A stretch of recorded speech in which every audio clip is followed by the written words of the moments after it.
बिस्मिल्लाहिर्रहमानिर्रहीम। अस्सलाम वालेकुम दोस्तों, मैं हूं वसीम अरशाद वड़ाइक। आज मैं एक ऐसे फार्मर के पास आया हूं जिसने एक ही जगह पर सब कुछ बना रखा है।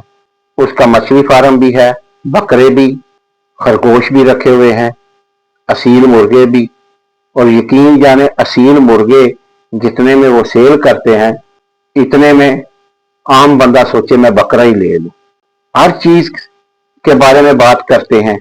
आया तो था मैं उनके फिश फार्म की वीडियो बनाने, लेकिन मैंने सोचा इन चीजों को भी अगर आपको ना दिखाऊं तो ज्यादती होगी, इस फार्मर के साथ ज्यादती होगी। यकीन जाने आज की वीडियो बहुत मजे की है और एंड तक देखिएगा। तो शुरू करते हैं अल्लाह का नाम लेकर। जो मेरे चैनल पर नए हैं, चैनल को सब्सक्राइब कर लें और बेल आइकॉन का बटन भी दबा दें, और वीडियो अच्छी लगे तो उसको लाइक और शेयर कर दीजिए।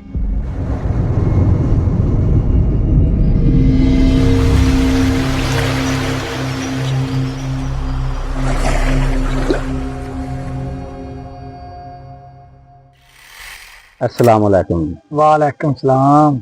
सुनाओ की हाल है? ठीक माशाल्लाह, अल्लाह का शान। सबसे पहले अपना तारुफ करा देना जो हम हमारे नए देखने वाले हैं। मेरा नाम आज़ अहमद जी। कौम मेरी राई 471 का रहने वाला मैं। सही। और माशाल्लाह मैं आपके रकबे च बैठा, रकबे दे विच शौक ही कर रहा जी। बस शौक खाण पीण का या वेचण का। बकरियां रखियां ने, मुर्गे रखे ने, मछली फार्म बनाया है। अच्छा। हाँ जी। असी तुहानू पता हमेशा एक दो बारी तुहाडे फिश फार्म की वीडियो लाई है, इंज ही है ना? हाँ जी। अज मैं जिस टाइम आया वा तुहाडे निकलने तो पहला इकल नजर मारी है। हाँ जी। तो मैं क्यों ना असी इत्थों शुरू करिए। असल तो तुहाडा शौक जिहड़े है ने कमाल के शौक ने ना। उन सब नूं पहला ना पॉइंट टू पॉइंट पहला बकरियां अल जाने आ, फिर तुहाडियां सील मुर्गियां अल जाने आ, फिर खरगोशां अल जाने आ। ठीक है? ठीक यार।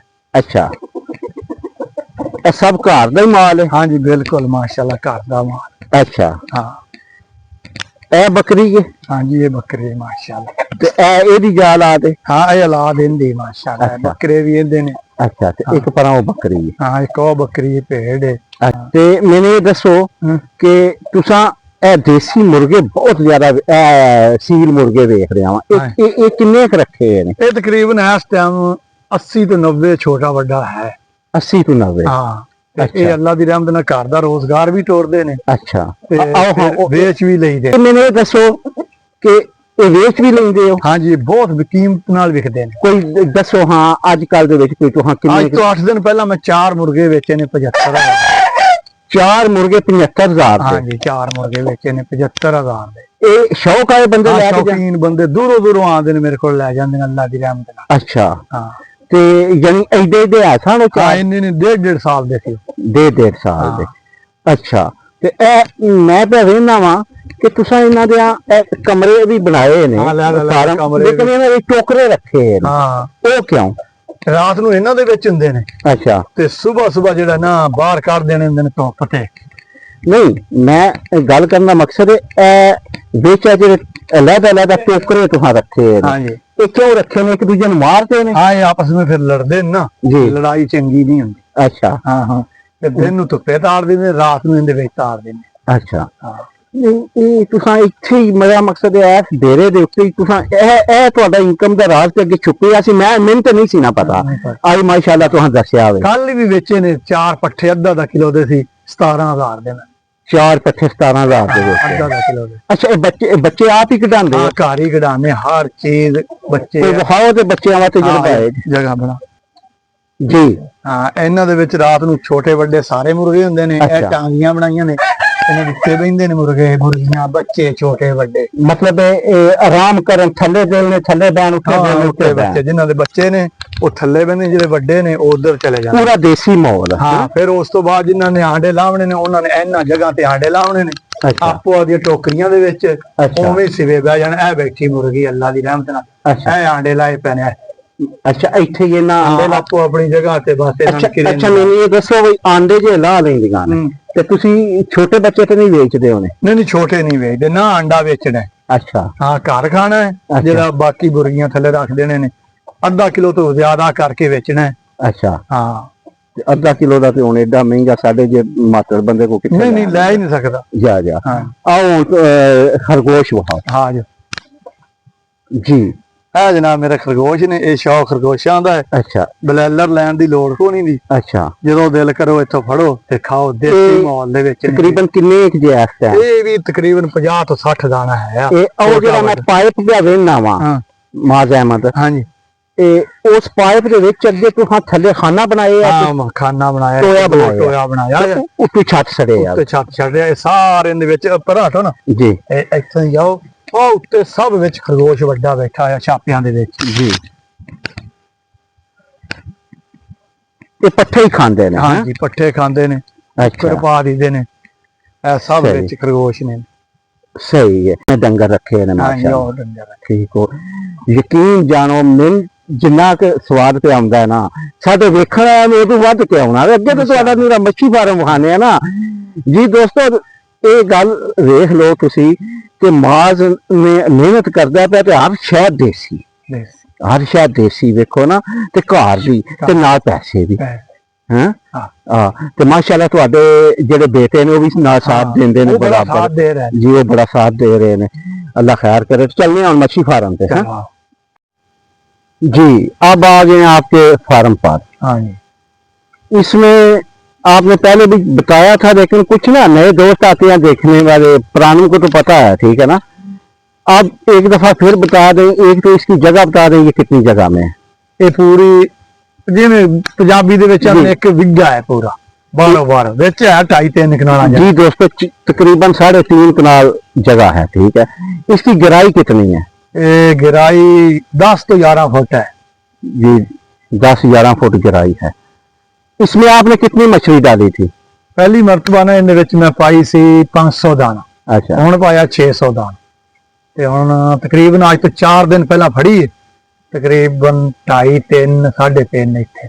कौन सी ग्रास? ग्रास भी सी ते रहू दे वो काला रहू नहीं हुंदा वो भी चंगे दाना। काला रहू का तकरीबन कितना वजन? 1.5 किलो वजन सी हुंदा।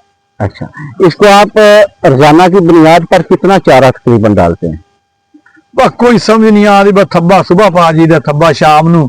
अच्छा और तकरीबन मैं इत्थे मेरे गुआंढ चक्की उन्हें लाया है ਉਹ ਨਹੀਂ ਹੁੰਦਾ ਛਾਣਨਾ ਜਿਹੜਾ ਦਾਣੇ ਪੀਣ ਕਰਦੀ ਉਹਨਾਂ ਨੂੰ ਦਿਨਾਂ ਮੈਂ ਮਹੀਨੇ ਦੀ 4 ਕਿਲੋ ਮੱਛੀ ਜੀ ਉਹ ਮੈਨੂੰ ਪੂਰੀ ਉਹ ਸਫਾਈ ਕੀਤਾ ਗੱਟੂ 2 ਗੱਟੂ 3 ਗੱਟੂ ਮਹੀਨੇ ਹੀ ਦੇ ਜਾਂਦੇ। सही है ਉਹ ਬਸ ਪਾ ਰਿਆਂ ਤੇ ਬੜਾ अच्छा सिस्टम चल रहा। सही। अभी आपने कितने की सेल कर दी है तकरीबन इसमें? नहीं मैं अदकी वेची को नहीं अच्छा ते हुण प्रोग्राम बनावांगे पहले महीने च सही फिर यानी अभी रोकी होगी। हाँ लाले रोकी है। सही है। अच्छा ये बात फिर रह गई कि ग्रास कितनी थी और रहू कितनी थी इसमें? इनदे विच सी ग्रास 300 दाना सी, अच्छा 150 थैला सी अच्छा ते 150 ही रहू सी। 150 रहू। सही है। जब आपने डाली थी तो उसका साइज क्या था? कुछ 6 इंची दी सी अच्छा। बाकी सब थल्ले सी 2 इंची 1.5 इंची दी बात। सही है कोई 200 दाना 6 इंची दा सही है ग्रास दा। ठीक हो गया। ये असल में ना जो दोस्त देख रहे हैं ना उनको ये बात मालूम होनी चाहिए कि इसकी गहराई जो है वो 10-11 फुट। हाँ उस तो कम नहीं होनी चाहिए। और पानी चलता रहता है। सर्दी दे विच पानी उत्तों ठर जांदा ना थल्ले गर्म रहिंदा है जी ते गर्मी दे विच उत्तों गर्म हो जांदा थल्ले ठंडा रहिंदा है। मच्छी नूं आबो हवा दे रहण वास्ते जगह फिट मिलदी डूंगे गहराई वाले पानी। अभी आज 10 दिसंबर है, आज के दिन में आपकी मछली ऊपर आकर चारा खा रही है? खा रही फिट खा रही ऊपर आके। सुबह सुबह पाए ने खा क्यों जुबेद भाई ये की वजह है क्यों खा रही है? वसीम भाई सब तो पहला मसला है पानी डेली चेंज हो जाता है। हाँ गर्म पानी आ रहा है इंदा 15 एकड़ रखता है ये पानी सारा रकबे में ला लेंदा है। जी वो देखे ना सामने आपके वो बोर चल रहा है। जिस पानी में डेली ताजा पानी आए और पुराना पानी ठंडा पानी सुबह निकल जाए और दोपहर के टाइम गर्म पानी और मछली चारा तो खाएगी फिर खाएगी। जिस मछली को टेम्परेचर 30-32 मिल जाए इस सीजन में हाँ उसको और क्या चाहिए? उसके लिए तो गर्मी।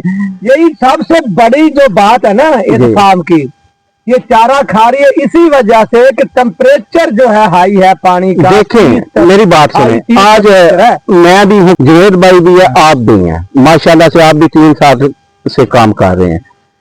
क्योंकि जो दोस्त है ना हमारे जो देख रहे हैं उनको थोड़ा उनका डाउट निकालना है ना, क्योंकि वो जब सवाल करते हैं ना कि 1 एकड़ में 800 मछली पलती है, आप 3 कनाल में मिसाल के तौर पर 600 कैसे पाल रहे हैं? उसकी ये वजह है कि इसमें 10 फुट पानी है और पानी फ्रेश रहता है। सही बात की ना मैंने? बिल्कुल इसी तरह है। हाँ सही है। फ्रेश पानी में ही ना, ये तो जहर है।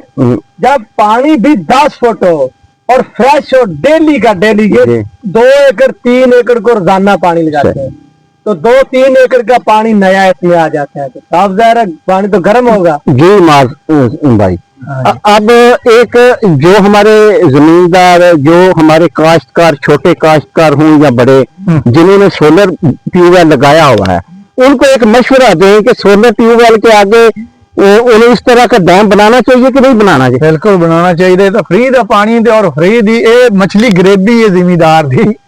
ये रेत के टीले पर बनाया आपने। जुवेद भाई आपका टीला भी नहीं था, लेकिन आपने नीचे वाली जमीन में बनाया। मेरी तो वो जमीन जो है ना, उधर चावल काश्त होते थे, जिस पर मैंने फार्म बनाया मछली का।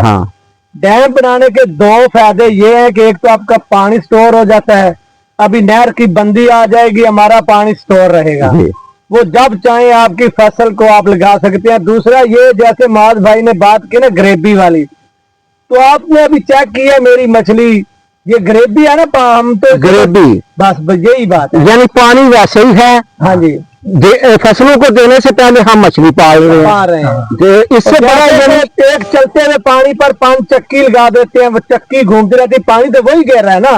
वो सेम ये है, यही बात, बड़ी अच्छी मिसाल दी आपने ना। प्रॉफिट जी बिल्कुल कमा सकते हैं घर बैठे बात। बिल्कुल। अच्छा, अब ना हम एक ना प्रोग्राम बनाएंगे, जब आप भी मछली निकालने अभी फारग होते हैं, उधर बेशक मेरे डेरे पर, आपके डेरे पर, जिधर भी एक बैठक करेंगे, सब फार्मरों को बुलाएंगे और एक उनसे पूछेंगे आपका कैसा तजुर्बा रहा, क्योंकि इससे दोस्तों को सीखने को मिलेगा। ये सदका जारिया है। देखिए अभी आपका जो मैंने ये मॉल मुर्गों वाला सारा दिखाया, ये हमारे जो थोड़ी बहुत जमींदार है ना जी, उनके लड़के या वो खुद जो कहते हैं कि नहीं जी जमींदार, थोड़ी जमीन में क्या है, ठीक है। देखें अभी बेशक आपकी जमीन तो इधर ज्यादा होगी, लेकिन वो तो 2-4 एकड़ में भी हो सकता है, 1 एकड़ में भी हो सकता है ना सिस्टम, सही है ना? तो ठीक है जी, अल्लाह खैर करे, अल्लाह आपके काम में बरकत डाले। ओके जी, खुदा हाफिज़।